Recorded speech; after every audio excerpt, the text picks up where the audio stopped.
Dobrý den, dámy a pánové, zdraví vás Jana z ilearnczech.com a přináším vám další diktát, který jsem udělala k učebnici Česky krok za krokem 2.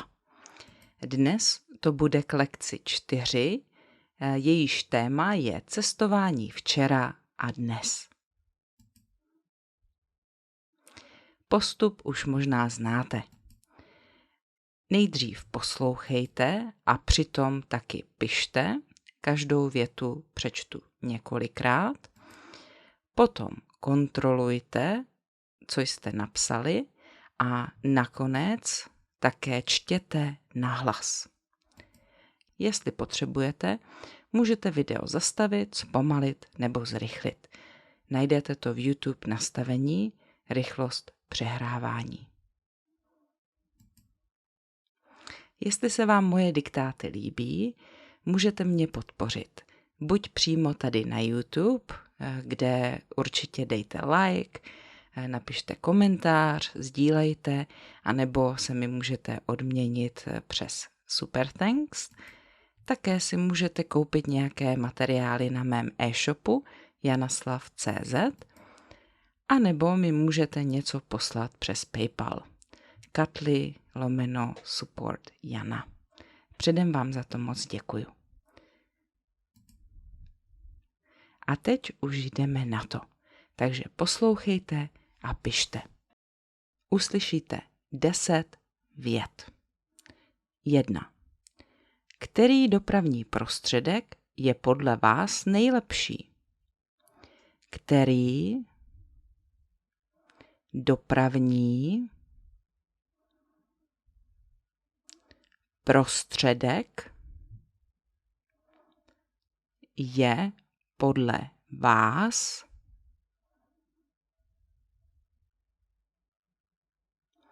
nejlepší? Který dopravní prostředek je podle vás nejlepší? 2. Kdybyste cestovali kolem světa, odkud kam byste jeli? Kdybyste cestovali kolem světa, odkud kam byste jeli? Kdybyste cestovali kolem světa, odkud kam byste jeli? 3. V žádném případě se té cesty nezúčastním. V žádném případě se té cesty nezúčastním. V žádném případě se té cesty nezúčastním. 4. Hrdina toho románu se vsadil se svými známými o 20 000 liber. Hrdina toho románu se vsadil se známými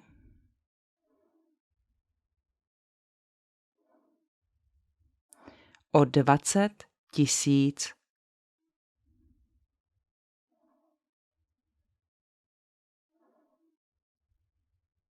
liber.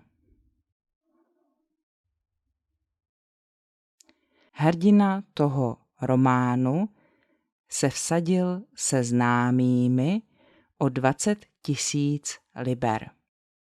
5. Autora slavné knihy inspiroval první světový jízdní řád. Autora slavné knihy inspiroval první světový jízdní řád. Autora slavné knihy inspiroval první světový jízdní řád. 6. Sluha doufal, že u konzervativního pána konečně najde klid. Sluha doufal,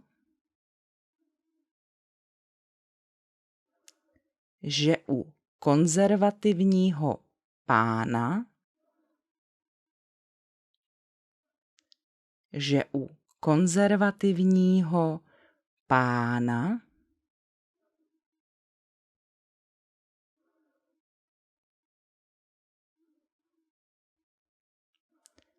konečně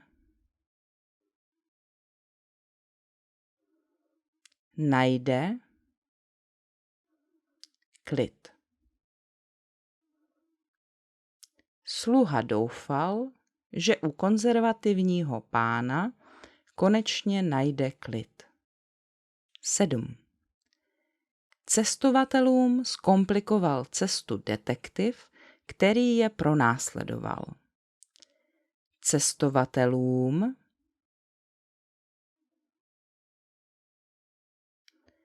zkomplikoval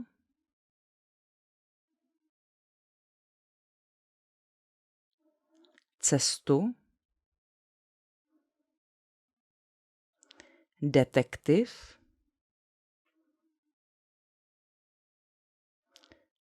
který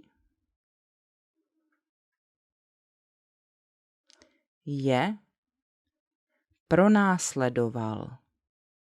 pronásledoval.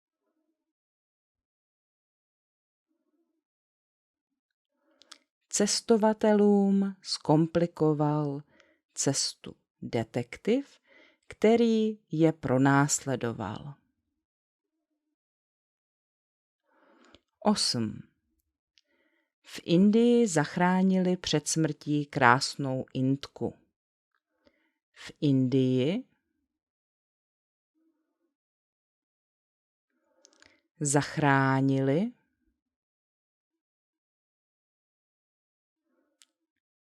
před smrtí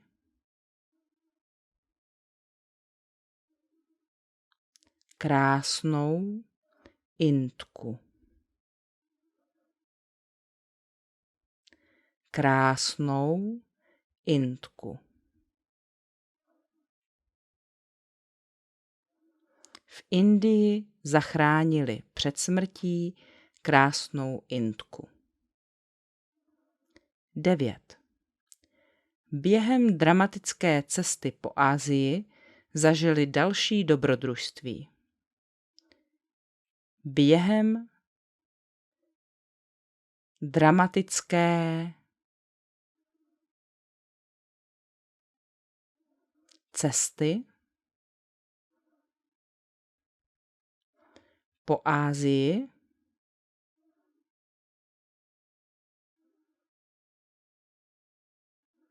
zažili další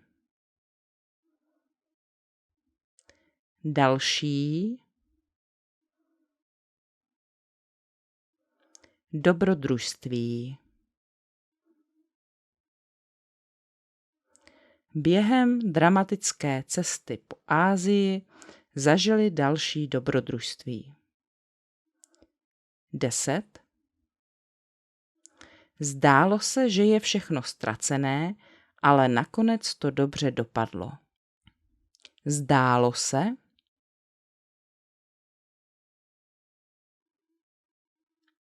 že je všechno, ztracené,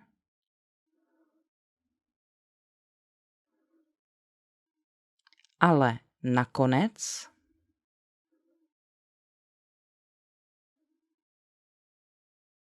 to dobře dopadlo.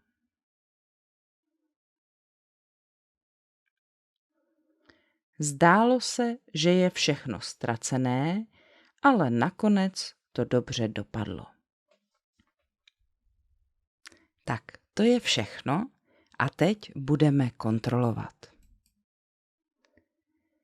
Kontrolujte, co uvidíte ve videu, poslouchejte a opakujte po mně.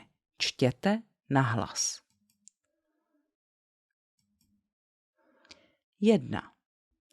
Který dopravní prostředek je podle vás nejlepší?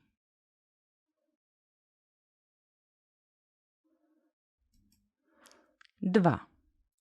Kdybyste cestovali kolem světa, odkud kam byste jeli?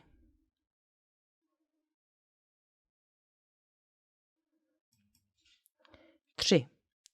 V žádném případě se té cesty nezúčastním.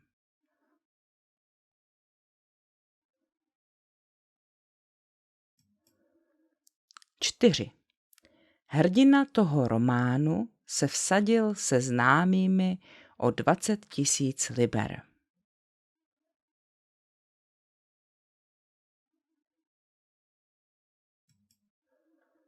5.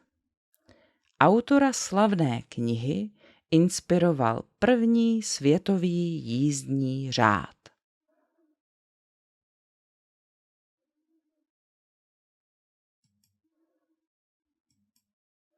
6. Sluha doufal, že u konzervativního pána konečně najde klid.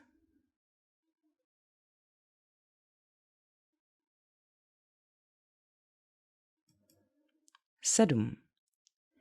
Cestovatelům zkomplikoval cestu detektiv, který je pronásledoval.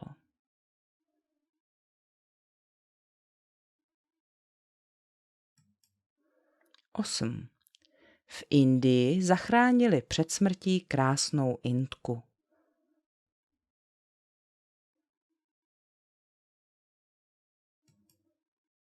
9. Během dramatické cesty po Asii zažili další dobrodružství.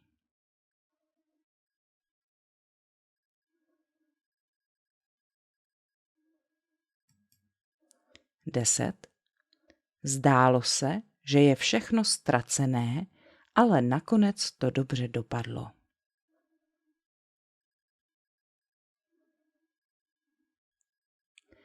Tak co? Jak to šlo? Kolik jste měli chyb? Kromě toho mi můžete taky napsat, co je podle vás nejkrásnější místo na světě. Můžete to napsat do komentářů k videu. Jestli se vám video líbilo, prosím dejte like, sdílejte, přihlaste se k odběru mého kanálu. Přeju krásný den, nashledanou.